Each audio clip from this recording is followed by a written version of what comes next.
సిరీస్ను ఆఖరి సమరం దాకా లాక్కెళ్లకుండా భారత్ 4వ టీ20లోనే తేల్చేసింది.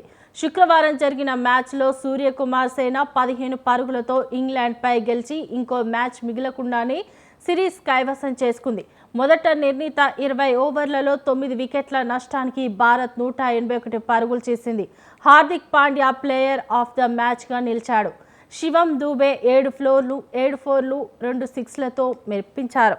England bowler Saqib Mahmood 3, Jamie Overton 2 వికెట్లు తీశారు. అనంతరం లక్ష్య ఛేదనకు దిగిన ఇంగ్లాండ్ 19.4 ఓవర్లలో 166 పరుగుల వద్ద ఆలౌట్ అయింది.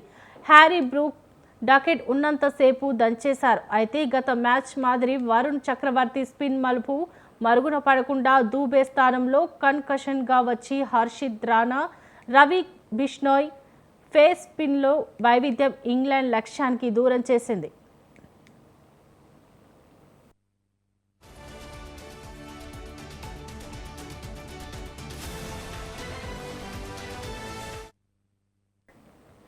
సంజు సామ్సన్, తిలక్ వర్మ, కెప్టెన్ సూర్యకుమార్ల వైఫల్యంతో భారత్ 12/3 స్కోర్ వద్ద కష్టాల్లో పడింది. అభిషేక్, రింకు సింగ్ల జోరు ఎంతసేపు సాగలేదు.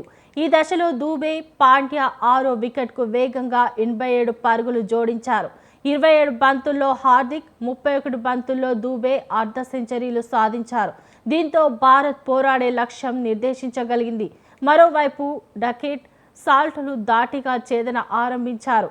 ఇంగ్లాండ్ స్కోరు 62కు చేరగానే డకెట్ కాసేపటికే సాల్ట్, బట్లర్ 100 పరుగులకు చేరే క్రమంలో లివింగ్స్టోన్ అవుట్ అయ్యారు. అయితే 14 ఓవర్లలో 124 పరుగులకు 4 వికెట్లు మాత్రమే కోల్పోయి ఇంగ్లాండ్ పటిష్టంగానే కనిపించింది.